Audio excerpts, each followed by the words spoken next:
So what up guys, this is Ayan TV and welcome to my channel. So ngayon i-share ko lang sa inyo kung paano malaman kung valve seal ba o itong piston block ang may sira sa motor natin kasi umuusok na ito. So para dun sa mga first time pa lang at gustong i-DIY yung pag-ayos ng motor nila.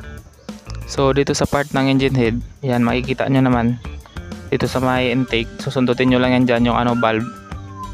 Sa may niya, makikita nyo kung may langis. Malagkit dito rin sa exhaust. Pag malagkit yan, may langis, ibig sabihin sira na yung valve seal. Yan. Check nyo lang yan dyan, sundot-sundutin nyo lang. So ito tuyo pa naman yung ilalim niya, ibig sabihin walang sira yung kanyang valve seal. So kung tuyo yung part na yan, so hindi nyo na kailangan baklasin yung valve spring.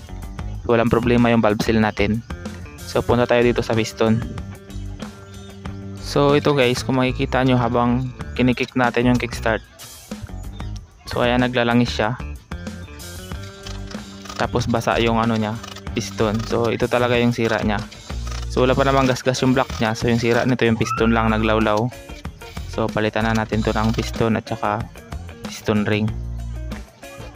So yan ang makikita nyo. Wala pa namang gasgas yung kanyang block. So yung piston lang yung kailangan palitan dito. So yun lang yung tips para malaman kung valve seal o piston yung may sira. So at isa pa sa mga palatandaan natin kung saang part yung mabasa ang langis. So kung dito sa valve, mabasa na rin ito siya, malangis na rin dito, so automatic may sira na rin yung valve seal. Tsaka kung mabasa rin doon sa piston, so dalawa na yung papalitan nyo. At so yun lang guys, sana may natutunan kayo and see you on my next video.